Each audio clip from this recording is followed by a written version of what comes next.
Avant, dès que ça allait pas, on faisait un traitement. Et voilà, on avait solutionné le problème. Là, ça veut dire qu'il faut réfléchir avant.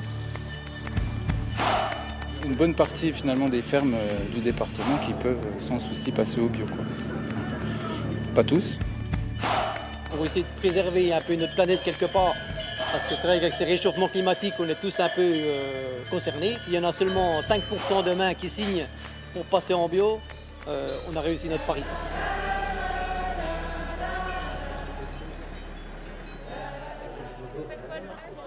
Quand un agriculteur passe en bio, il recherche l'autonomie. Il achète moins d'aliments à son fournisseur. Des vendeurs qui étaient tous présents au salon Tech & Bio. La réponse de la minoterie d'Ornier passe par une vision globale de l'exploitation de ses clients. Un conseil qui va de la fourche à la fourchette. Dès les années 70, la minoterie d'Ornier a commencé à travailler avec des agriculteurs qui avaient banni l'usage des pesticides et des engrais. Il y a encore 10 ans, c'était compliqué pour eux de trouver assez de céréaliers bio dans la région. Aujourd'hui, leur approvisionnement est devenu plus local.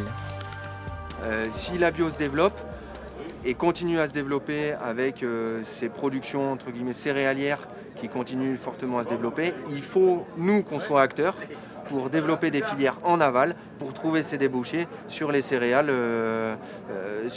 produites, tout simplement. Et c'est pour ça qu'aujourd'hui, on essaye de mettre en place des filières porc, on essaye de mettre en place des filières œufs, des filières volailles de chair, pour trouver un débouché à ces céréales bio.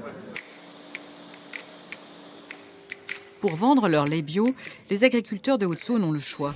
Le GAEC d'Argiret privilégie la filière du gruyère. Nicolas Blanc et la famille Paulien, eux, vendent leur production à la fromagerie Miret. Cette fromagerie familiale de Charsène a été la première à commercialiser en grande surface un fromage bio à pâte molle. C'était en 2008. Aujourd'hui, la production bio a lieu uniquement un matin par semaine. Et sur les 165 exploitations qui livrent leur lait, 8 sont en bio. Une proportion qui ne devrait plus progresser pour l'instant. Aujourd'hui, on ne favorise pas la conversion d'agriculteurs qui sont en conventionnel vers du lait bio parce qu'on a aujourd'hui une offre de lait bio qui est un peu supérieure à notre besoin par rapport au marché. En 2020, il a été lancé par les grands groupes fromagers énormément d'innovations sur le bio. Alors que nous sommes les leaders avec l'ortolan bio 250 grammes sur ce marché-là. Et du coup, on est plutôt sur une phase de stagnation de nos ventes sur le bio.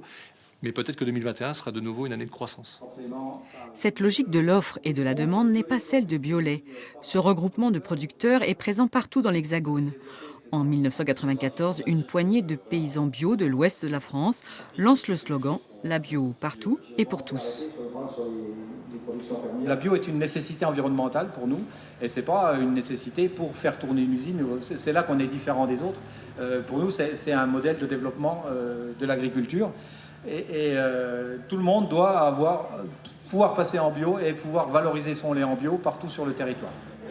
Biolait assure un tiers de la collecte de lait bio en France. Du lait revendu à des industriels ou des petites structures avec un prix stable et identique pour tous les éleveurs.